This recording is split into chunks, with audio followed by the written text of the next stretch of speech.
L'idée d'implanter des récifs artificiels dans la baie de Marseille n'est pas neuve. Au XIXe siècle, le professeur Marion, fondateur du Centre d'océanologie de Marseille, se désolait de l'exploitation irraisonnée des fonds marins par la pêche et suggérait d'installer une réserve marine et des enrochements dans la baie du Prado. Un concept novateur et visionnaire pour l'époque. Il faudra attendre le début des années 2000 pour que se mette en place un ambitieux programme d'immersion de récifs artificiels à Marseille, à l'endroit même imaginé par le professeur Marion. L'idée d'immerger des blocs de béton sous la mer ne va pas de soi. Quelles sont les clés de la réussite d'un tel projet ? Alors les clés de la réussite, c'est d'abord 10 ans de concertation. La concertation a commencé depuis 1998 sur ces récifs artificiels qui sont les plus grands d'Europe, puisqu'ils font 220 hectares et 30 000 m3.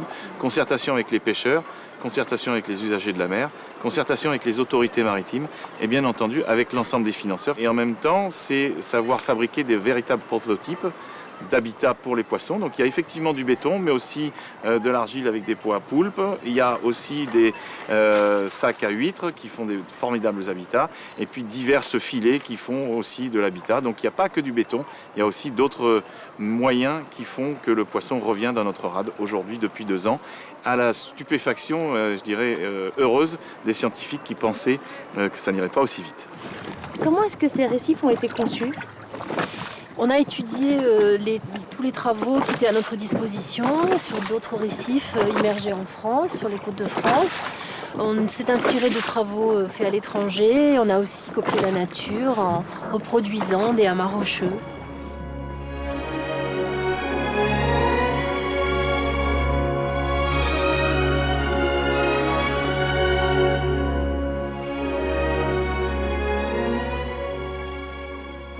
On peut constater déjà que les récifs fonctionnent. L'avantage qu'on a, c'est de pouvoir travailler sur des substrats qui sont tout neufs, tout vierges. Et donc on va pouvoir suivre depuis le début le mécanisme de colonisation et donc améliorer nos connaissances aussi sur le milieu marin. D'autant que la ville de Marseille envisage d'utiliser un outil extrêmement innovant pour l'étude des récifs.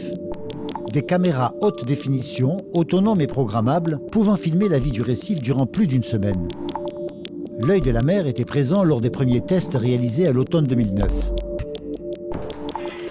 On va aller sur le village 6, qui est le plus près.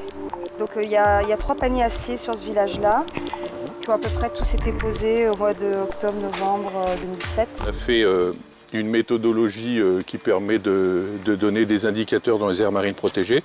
Il est panoramique, séquentiel, donc il fait 60 degrés et filme 30 secondes. Aujourd'hui, on va faire un test caméra sous-marine avec l'Ifremer et l'Agence de l'eau pour voir si ça fonctionne bien et si ça fonctionne bien, envisager un dispositif de plus grande envergure.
Au-delà de leur intérêt scientifique, les images recueillies serviront de support pour les projets pédagogiques menés avec les écoles.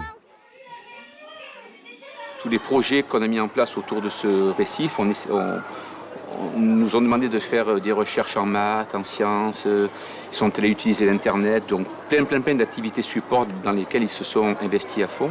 On observe des réactions différentes, des commentaires différents, c'est assez flagrant. Donc il y a une vraie sensibilisation au milieu sous-marin. On a vu quelques... Spirographes. Non, quelques... Murènes.